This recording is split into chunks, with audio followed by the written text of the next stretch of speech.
Let's see if I bring the sensei on here. It should already do it. Let's see here. Boo boo. Okay.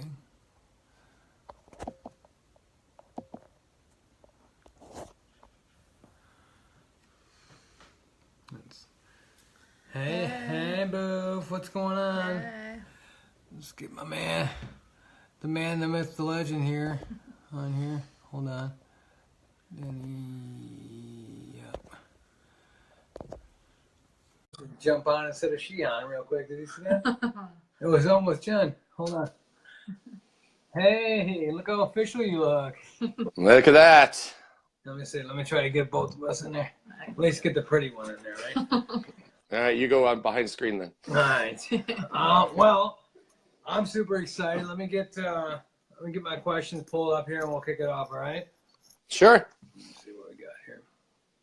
Brittany's gonna try to keep track of all the questions and stuff. So at the end of this, we're gonna open it up for questions and answers, right? Yeah. All right. So I'm super excited. Thank you for taking time out of your busy schedule. I know we had to do this after classes because you're a man of the people, right? Absolutely. So, just real quick, everybody, this is, if you don't know him already, this is Denny Strecker. I'll let Tim talk a little bit about his story, but I just want to kind of briefly talk about how we got to this point. Everybody knows I'm a social media guy. I put something on Facebook a couple months ago. Tristan is at the age, he's 7 and I'll just turn 8 years old. Tristan has become to the age where he needs to start being active and doing something. He's quiet. He's a quiet kid. He's never been involved in any sort of activities because I started out as a single mom and I was busy, so I never really had time to do all that at the same time. So he was never really involved in a lot of social stuff other than school. So we asked him what he wanted to do. We said, if you have to choose something, what do you want to do? And originally he said nothing. I said, I said that's not an option. You're doing something. We said, you have something. to pick an activity. We listed a couple options, and he's always kind of been into martial arts. So we said, okay, you're going to try karate, and we'll give it a shot and, see how it goes. And so Andy posted something on Facebook asking for recommendations, and we had multiple people bring up Denny. And that's how it went. That was the thing, and everybody's always like, I'm not a researcher, and Brittany's dad's a researcher. Brittany's dad's always like, well, send me links to stuff, and I was like, I'll just ask Facebook. Facebook will tell you anything. So anyways, now we're live on Facebook because after seeing Denny's name pop up over and over and over and over and over again in my comments, I said, Brittany, Denny must be good. There's the winner. So we enrolled Tristan, got him up for some free stuff. He was scared at first. He started to go.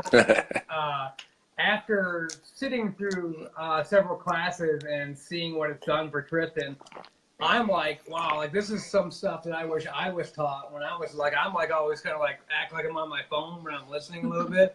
And I'm like, seriously, like I'm not blowing smoke. I'm like, I'm like, wow, I wish that somebody would have taught me this stuff when I was 8 years old, right?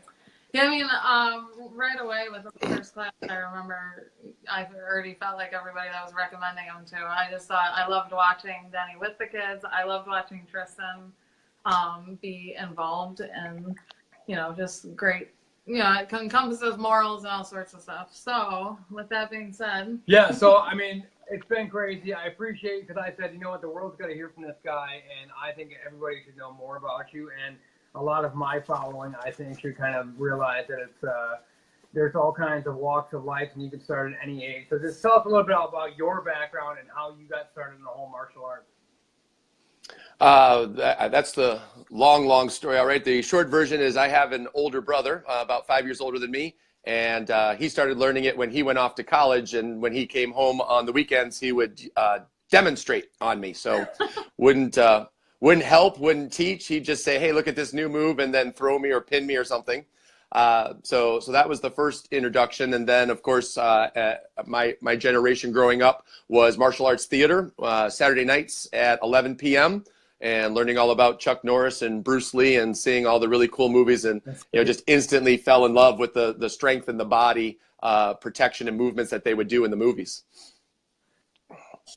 So from that stage, it was pretty much the art and the love. Parents basically said, nope, we're not signing you up for martial arts, because back then you're talking, early to mid 80s. So it was certainly a very mysterious thing still back then. So I grew up here in Troy, and one of the big events is the Troy Days Fair. So we went to that every single fall when it came up. And after I graduated from high school, there was at the fair a karate demonstration, and they handed out a flyer. Signed up the next weekend, and then off and running in martial arts 25 years later and still going strong. That's crazy, right? 25 years? Yeah. I'm not going to tell you how old I was when we were at the fair that day. That's right. So, I mean, I guess real quick, I just want to touch base. I don't want to make you say your accomplishments, but touch base on, you didn't start when you were 3. It's not like your mom, Ann, a lovely lady.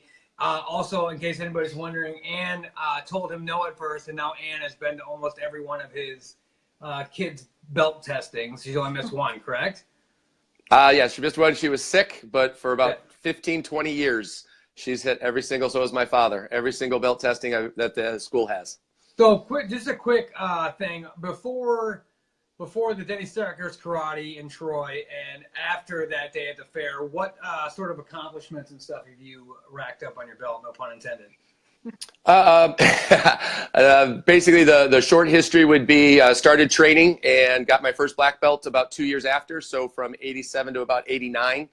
So my first black belt was in Taekwondo. Didn't really like the system after that. They didn't have a real clear path. So I jumped to another system. Went ahead 2 years, got my black belt in that. Same idea. Again, people at the time back in the 80s and 90s didn't really have a plan after black belt. So I did that a couple more times. So at this point, I now have 6. I'm a 6-degree black belt. I have black belts in Taekwondo, Tang Soo Do, Shorin Ji-Ryu, and American Karate. So 4 or 5 different systems. I competed on the national circuit for about 6 to 7 years. I got to 3rd in the world in weapons competition. 5th in the world in forms, and 5th in the world in sparring.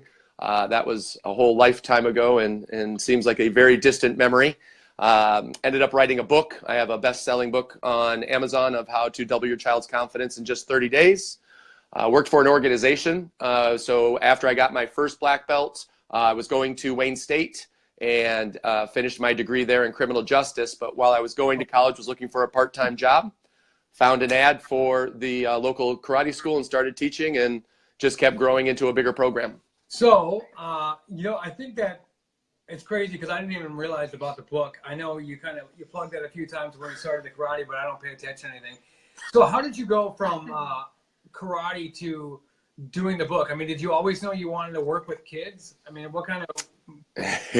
No, actually, the many funny stories that it's the polar opposite. So if you talk to any of my students from 20, 25 years ago, I was dead set against teaching kids. So I was always handing off the kids' classes to whatever instructors or whatever teachers I could find, because I really didn't enjoy it when I was much younger. So it pretty much has become a love as I've grown, and mostly just because of the education. So I didn't teach the classes because I was, unconsciously was afraid of it, because I didn't really have a curriculum for kids. And now we specialize in kids, and I wouldn't trade it for the world. That's crazy. What was the name of that book again? How to Double Your Child's Confidence in Just 30 Days. And I see like 7 people already said, I need that book. Where do they get that book at?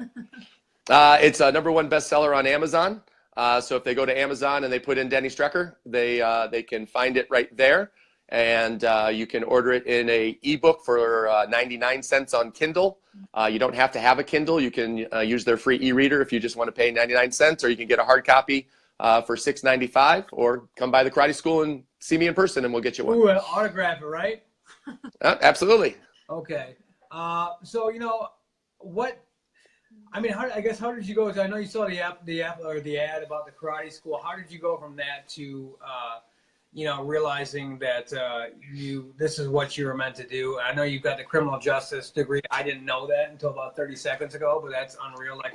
So I guess what kind of made you make the leap and realize that this was your love and this is what you wanted to do? And have you always wanted to be an entrepreneur, or was it more of you kind of found your path and exploded? A combination of both. So the entrepreneur aspect, there's always been that type of bug. I've had a job every day of my life since, fifth or sixth grade. I started off with mowing yards in the subdivision, and literally had people a half mile away. So I would be walking my push mower and all the way across to their yard, mow it, and then push it all the way back. So that that started, and then doing odd jobs for the subdivisions until I could drive. Started delivering pizzas. So I've just had a whole host of jobs that way. As I got older, just found that working for people, didn't really work so well for me. If things don't make sense, I have a hard time following the rule when it doesn't make sense. So I found that I would probably be better to be my own boss. And the martial arts just kind of fell in line with that I started teaching in an elementary school after school program. I did well on Tuesdays and Thursdays, so they gave me another one. So then I was doing that 4 nights a week, which then the organization then promoted me into what we call a professional school. Once I started there, I pretty much knew there wasn't going to be any other path for me. And so that was probably like 1993, 92. So since then I knew that this was going to be everything I wanted. That's awesome. I lost track of my notes. I was getting so sucked in. I mean, that's it. He's always been, whether he's pushing the mower or pushing kids to find their inner strength. That's the biggest thing. And I don't want to go too far off the grid here, but I mean, what do you get the most joy out of the kids side of it? Because I know you said that at first you're not doing it. There's no way in heck I'm going to do this. I don't want to deal with all these kids. And now Brittany and I are in there, 2-3 nights a week, and there's 80 kids crawling off the ceiling in there. So how do you kind of make that leap? And then what do you find the most joy in doing that? I think there's so many possibilities. I don't think there's just any one thing, because it's a whole menagerie of awesomeness. But I think probably the biggest thing is showing a child that they can. The whole society, for kids and adults, there's what we call, and you guys may have heard me talk about it in classes a couple of times, about the glass ceiling. And society as a whole, and people are always so negative, and they don't want others to be successful. And so at a young age, kids are basically taught, don't do well, don't strive for better, don't stand out. And so I do the exact opposite. And so when a child realizes, wow, I can do this, and you see that light bulb go on and just that smile on their face, I think that's priceless. I love it. What's funny, Denny, is that's one of my, I tell everybody I come in contact with, that's one of my favorite things. I remember one of the first classes, you told one of the kids you want to see how high they could kick. You know what I mean? And yep. You held your hand right there and like, this is as high as I can go. And then you're like, stopped them and talked to them for a second. And then you stretched your leg out even higher. And then you had your hand at the same point. And then they're kicking way up here. And then like you said, you can literally see their mind just blow. And I love that you stop and you compare that to life. Like, that's like real. That's when I'm like, man, I was still like, you should see, because I was always the one taking the trips in the karate. I'm like, you should see this guy. It's like crazy. It's like, yeah, it's funny when you look at what you teach the kids and like our business that we run. It's we'll come home after class, whoever took them, we'll be like, oh my gosh, they're talking about the same stuff we talked to our team about, like the goals and the positivity, and it's just everything you want your kids to be taught. Like at school that they don't do. At 8 years old, right? And yeah, that's what they need. Sitting down and talking about what is trustworthy and kindness and all that stuff, and you make them give you a description, and then everyone can kind of hear. I just love all that stuff. So that is a nonstop grind. I mean, we're in your funnel now, your information funnel. So I mean, for me. When I'm off on an island, it's easy to kind of get down on myself and stuff like that. Like, how do you, after 25 years in 1996 or whatever it was of these kids, like, I mean, how do you find yourself staying motivated and driven on a daily basis? I think that's certainly the challenge everybody has, on the planet. And naturally we all have our off days and our bad days, but I think the main focus is being able to minimize those. And when you have them, take a breath, step back, acknowledge it, and then just get back to it the next day. So for myself, it's a balance of a lot of things. I find making sure that I get my workouts in So it's easy when I start teaching classes. There was probably, 8 to 10 years after. So when I was competing on the national circuit, it was literally 3 to 5 hours a day, 6 days a week practicing my craft in order to be able to compete. So going to that extreme, when I stopped competing, I fell to the other extreme and just stopped doing everything. Probably gained 60 to 70 pounds. Was truly out of shape, and so then that made me feel lethargic and unhappy and bad. So now I found that middle ground. So 2 to 3 days a week, 5 to 6 a.m. I'm at the gym. If I want to go is irrelevant, because I need to get my workout time in, because when I feel better, inside and about my body, then my mind feels better. When my mind feels better, then my spirit feels better, and you just keep the ball rolling that way. So sometimes it's crank up your favorite song and dance like nobody's watching, even if somebody is. Other times it's just a sit down. You'll watch. and sometimes it's to literally just find what your motivation is, find what your happy place is, and it can be something different for everybody. It might just be sitting quietly on the couch for 10 minutes and just reflecting, talking to a good friend, and being able to have a support. And I think that's another huge thing. My parents are phenomenal and have been a huge support system for me through every good and every bad time. So being able to find what works for you, and if something's not working, being able to change it to find what does now. Down a little bit there. Yep. All right. Well, we'll give Denny a second to buffer back up. Uh-oh. You back? There he is. Hey, yeah, man. Sorry. Man, I gave my best piece of advice right there too. That was worse. I know, did you? And you're cutting out again. Hold on 1 second. All right, what was I'll tell you what, I'll ask you for your best piece of advice again in a second. We'll let it buffer back up. I just want to touch base on your mom real quick, and then let everybody know. I see a couple people dropped off because that little skip there, but we're going to open it up for a question and answer at the end of this. I see a lot of good comments. Aaron's on here. I see Carolyn's on here. Jen's on here asking questions. Guys, we're going to open it up for a question and answer. So drop your questions. If you wanted to ask Denny anything before I end this video, drop your questions now in the comments. But I want to go back to your mom telling and then being the huge support system, because when I met your mom was at a belt testing, and the next thing I know, I had major surgery, and I look up and there's some woman with her face pressed against the glass in my hospital room, and I said, that's right. I said, where do I know that woman from? And she came in. It was your mom. She came in to check me in the hospital, and she said, Denny told me you were here. He wanted me to check on you and everything else. I mean, how clutch has that been to you to have this amazing support system like your mom and your parents? Absolutely phenomenal. And I think everybody needs it. Nobody can be successful as an island. Everybody has to have a team. So I've been blessed to still enjoy my parents, to extremely. If you don't, have that luxury, if you don't have the relationship with your parents, then hopefully it's a significant other or a sibling or a friend. But everybody needs somebody. Yeah, and touching on that, if you could offer, I think parenting is a big struggle. I missed you the one night at Parents' Night. I was going to ask you some questions, because my thing is I have a short fuse, short attention span, and I seem to go to real quick with. Yeah. So I seem to go from 0 to 60, and I tell everybody I'm new to being a parent too, and I just want, like any other parent in the world, I want the absolute best for my kids. So, if you could offer one piece of advice to parents trying to not only develop their kids, but develop themselves at the same time, like what would that be? Oh boy, I have lots of number ones. So probably off the top of my head, I think the biggest thing would be consistency.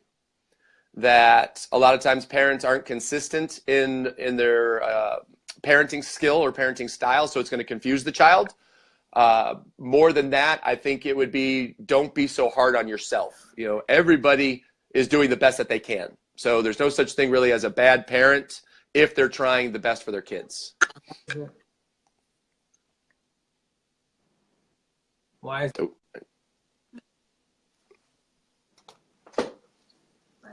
I don't know why it's breaking up right when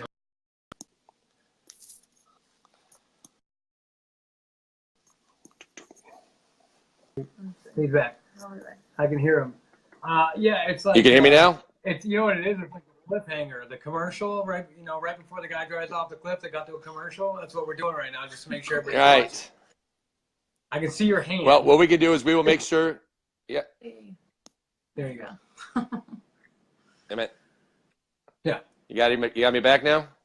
Yeah. All right, I plugged my phone in, so maybe that will help. But anything anybody misses, will certainly I will type out in the comments and or follow. So I think the biggest thing for parents, if you missed it, was don't be so hard on yourself. That you're not a bad parent as long as you're trying to do your best. That's it. And consistency. I love that too, because I'm all over the map. So for me, I guess I'm going to try to consistently not to be a jerk. That's what I'll try to do. But let me see if there's any. Do we have any stuff in the comments? I don't know if anybody's really done any question and answer. You know what? We can. The comment feed will continue to go for a while. Sure. Just check out DennyStrecker.com. I'll put the link in the comments too before the event page goes away tonight. But if you guys have any comments for Denny, just jump on. But guys, I'm not just saying this live because we're live on Facebook either, Denny. But I mean, you do an awesome job with the kids, and I am truly. I'm grateful. I'd like to thank you. I mean, just seeing Tristan. It's funny. We went to conferences with his teacher, and it was the same stuff that we try to work on at school. But one of the big things was he doesn't like to be wrong. He doesn't like to participate because he's afraid of trying. He doesn't like to raise his hand. And now, a couple months into karate, he's raising his hand to do the student creed in front of 20 people. And that was awesome. I know. It's been a while. So I mean, it's only been a couple months, and I mean, it's a huge difference already. He's practicing, and it's something he enjoys. I don't even have to tell him to practice. 5 minutes before we're trying to set up for this live, and he says, "Mom, I want to practice stage 1 form. Can you do it real quick with me?" Yeah. I mean, he just enjoys doing it, and as a parent, it's great to see your kid not only excel at something, but enjoy practicing and want to be better at something and have goals and just becoming an all-around, better person and learning things he needs to learn to grow and be successful. And just like you talked about too, Denny, with consistency, I mean, if those are some of the same practices we're trying to install at home, it's great. I love it. Yeah, I mean, it's the karate school has moved from a activity to a necessity as far as we're concerned. So I honestly appreciate it. I love it. I tell everybody constantly. I plug it all the time. I got people on here that are all the way out in St. Clair. I keep telling them, like, bring your kids, sleep over at my house. I don't care what it is. So, anyways, we're gonna cut it off here. Denny, you got any last minute words of wisdom or any kind of a kung fu spell you can put on us before we go? I do not have a kung fu spell, but definitely appreciate your input, and I am blessed to have you guys as part of our karate family. And I think what you just mentioned is the perfect example that, Tristan is a perfectionist, and a lot of kids fall into that same category. So you're not alone with that struggle. And that's what we try to teach parents, is that everybody feels frustrated because they think it's their kid. And it's not their kid. It's lots of kids, and people don't see my program yet as a solution because they just think it's karate.